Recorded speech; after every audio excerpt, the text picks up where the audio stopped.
Hello बच्चों, एक बार फिर से मैं आपका अतुल शर्मा वेलकम करता हूं।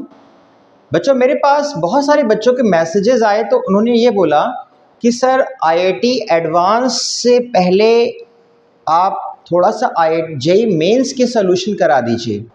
तो बच्चों, एडवांस कंटिन्यू रहेगा, बिल्कुल परेशान की जरूरत नहीं है। मैंने 2021 तक सारे सॉल्यूशन करा दिए हैं, ठीक है। 2020 से बैक में पीछे फिर जाऊंगा, लेकिन कुछ जेईई मेंस के सेशन भी हम लोग सॉल्व करते हैं, क्योंकि जेईई मेंस सबसे पहले अप्रोच करेगा जनवरी सेशन में, 20 जनवरी के आसपास। तो कुछ जेईई मेंस के सवाल हम लोग स्टार्ट करते हैं आज से। तो आज बच्चों हम लोग जेईई मेंस 2025 का अप्रैल सेशन के जितने भी पेपर्स हुए थे उसको सॉल्व करेंगे, ठीक है। तो ये है बच्चों आज पहला सवाल पीरियोडिक टेबल का। देखिए, in group 17 which property does not follow regular trend. ध्यान दीजिएगा, does not follow regular trend. Electron affinity, ionization energy, covalent radii and ionic radii. Group 17 मतलब halogen family, fluorine, chlorine, bromine, iodine, astatine. वैसे तो ये radio active होता है, property में नहीं काउंट करेंगे, हटा ही देते हैं। तो ग्रुप 17 के अंदर यानी ग्रुप के अंदर क्या प्रॉपर्टी अपना रेगुलर ट्रेंड फॉलो नहीं करेगी? देखिए, इलेक्ट्रॉन एफिनिटी जो होता है वो पीरियड में डिक्रीज करता है, पीरियड में इंक्रीज करता है और ग्रुप में डिक्रीज करता है। क्यों? क्योंकि इलेक्ट्रॉन एफिनिटी जो होता है वो साइज के इन्वर्स होता है। पीरियड में साइज घटता है, तो साइज घटेगा तो इलेक्ट्रॉन एफिनिटी क्या करेगी? बढ़ेगी, ठीक है ना। और ग्रुप में साइज बढ़ेगा तो इलेक्ट्रॉन एफिनिटी कम हो जाएगी।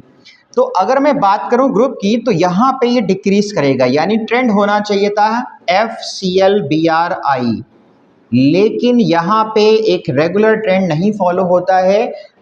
Cl का इलेक्ट्रॉन एफिनिटी फ्लोरीन से ज़्यादा होता है, ठीक है ना। इसके रीजन से इलेक्ट्रॉन इलेक्ट्रॉन रिपल्शन इसमें ज़्यादा होता है, इसलिए क्लोरीन की इलेक्ट्रॉन एफिनिटी फ्लोरीन से ज़्यादा हो जाती है।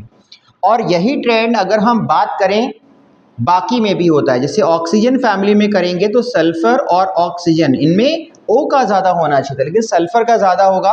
उसके बाद रेगुलर ट्रेंड रहेगा selenium, tellurium and polonium. Similarly nitrogen family में भी यही चीज़ फॉलो होती है, P का N से ज़्यादा होगा, बाकी regular trend nitrogen, arsenic, antimony and bismuth.